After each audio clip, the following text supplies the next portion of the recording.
अस्सलाम वालेकुम। आज की नशिस्त में हम दुआए सुरानी पर नज़र डालेंगे, बयान करेंगे, वजाहत करेंगे। दुआए सुरयानी अपने नाम की निस्बत से मशहूर है, चूँकि ये दुआ सुरानी ज़बान में लिखी गई, इसीलिए इसी निस्बत से इसे दुआए सुरानी कहते हैं।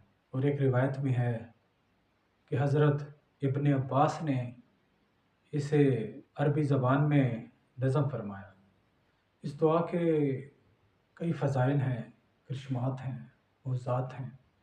इसको जिस एंगल से पढ़ा जाए, जिस मकसद के लिए भी इस दुआ को इस्तेमाल में लाया जाए, इंशाअल्लाह वो मकसद पूरा होता है, खैर ख्वाहिश तकमील को पहुँचती है, इंसान को जो वो चाहता है मुयस्सर आ जाता है।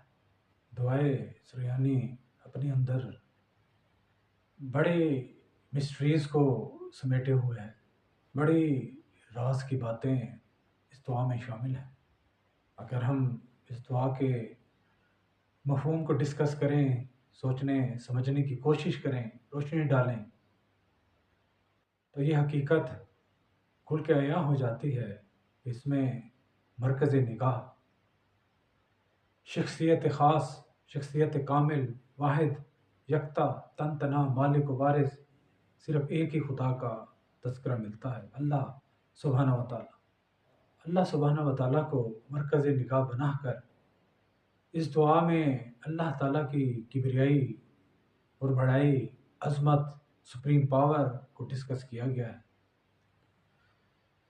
लिखने वाले ने अपनी मोहब्बत का खुलेआम इज़हार किया है। लिखने वाला क्या खूब लिखता है।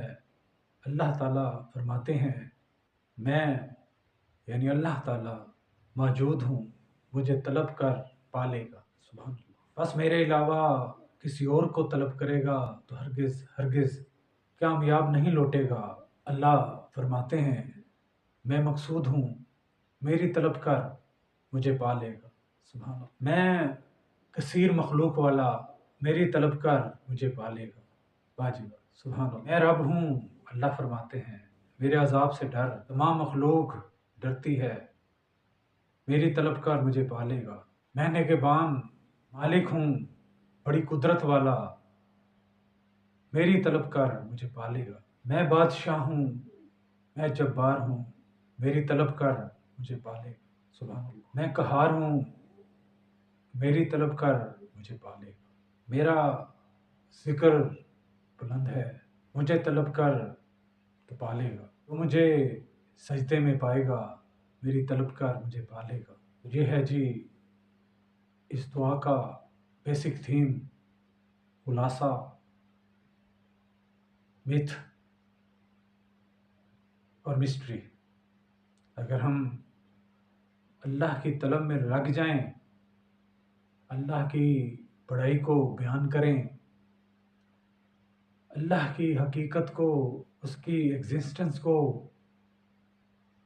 समझें, सोचें और अमल करें और अपनी इस्लाह कर लें, तो सुभान अल्लाह कहाँ से कहाँ पहुँच जाए। अल्लाह ताला फरमाते हैं, तो मुझे एक बार पुकार, मैं तेरी पुकार को सुनता हूँ, तो मुझे याद तो कर, मैं तुझे अपनी यादों में रखता हूँ। तो मेरी तरफ लपक तो सही, मैं तुझे अपने करीब कर लूँगा, तो मुझे महसूस तो कर, मैं तेरी निगाहों का मरकज़ बन जाऊँगा। तो दोस्तों, बहनों और भाइयों, हकीकत यही है कि तमाम तर ताकत का सरचश्मा अल्लाह सुब्हानहू व तआला की ज़ात है। अगर हम अपनी इस्लाह चाहते हैं, ज़िंदगी की तरफ लौटना चाहते हैं, अपने किए पर, साबका गुनाहों पर हमें पछतावा है, हम नादिम हैं, तो अल्लाह की फ्रेंडशिप को कबूल कीजिए, करीब आइए, अल्लाह को महसूस करें, اللہ کو محسوس کیجئے، اللہ سے اپنی دوستی کو پروان چڑھائیے۔ جب بھی موقع میسر آئے، اپنے دکھڑے، اپنے غم، اپنی پریشانیوں کو اللہ کے سامنے رکھیں، بے خوف ہو کر اللہ سے اپنے مسائل کو بیان کریں، اس کی بارگاہ میں اپنی التجاؤں کو سامنے رکھیں۔ یہ ہو ہی نہیں سکتا کہ وہ دعاؤں کو شرف قبولیت نہ بخشے۔ اگر انسان اپنی اصلاح کر لے، اللہ کی قربت کو محسوس کر لے، سب کا گناہوں پر نادم ہو جائے، اپنی اصلاح میں لگ جائے، نیکی کا اور نیک راہوں کا مسافر بن جائے، نماز روزے کی پابندی کرنے لگ جائے، انسانوں کے کام آئے، غریبوں اور محتاجوں کو حسب توفیق ان کی مدد کرے، اللہ کی خوشنودی میں مصروف عمل ہو جائے، تو اللہ تعالیٰ اسے اس دنیا میں بھی کامیابی عطا کرتے ہیں اور آخرت میں بھی۔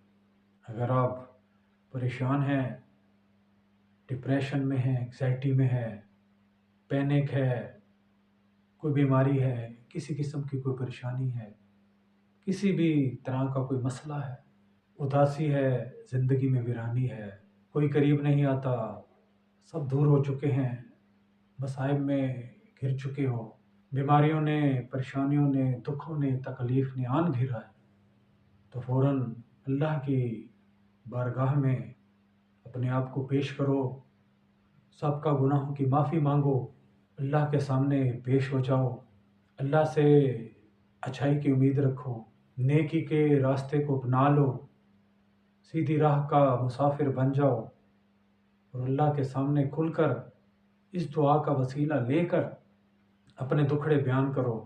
اللہ رحیم و کریم ہے، وہ سنتا ہے، وہ جانتا ہے، وہ سمجھتا ہے، وہ مسئلے انشاءاللہ حل کرے گا، تمہارے درجات میں بلندی عطا کرے گا، فرینڈشپ کو قبول کرے گا، اپنے اندر بہت تبدیلی محسوس کرو گے۔ اگر اللہ کے ساتھ ان ٹچ رہے، نیکی کے کاموں میں مصروف عمل رہے، اللہ کی بارگاہ میں پیش ہوتے رہے، اپنے دکھڑے اللہ کو سناتے رہے، اللہ سے دعائیں مانگتے رہے، کوئی وجہ نہیں اس دنیا میں بھی کامیابی میسر ہو اور آخرت میں بھی۔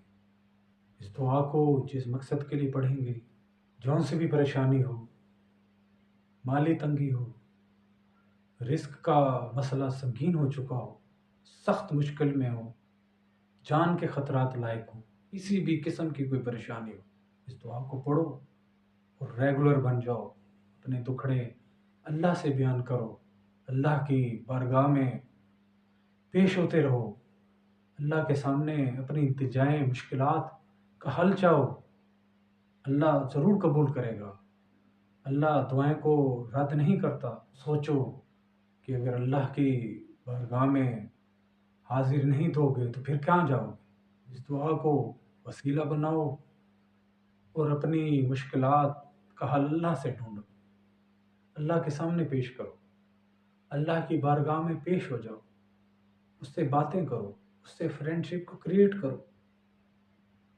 پھر دیکھو زندگی کس کروٹ بیٹھتی ہے، اس طرح اپنے آپ کو اچھا فیل کرتے، بہتر فیل کرتے۔ اس نسخے پر عمل کرو اور کامیاب ہو جاؤ۔ السلام علیکم ورحمۃ اللہ۔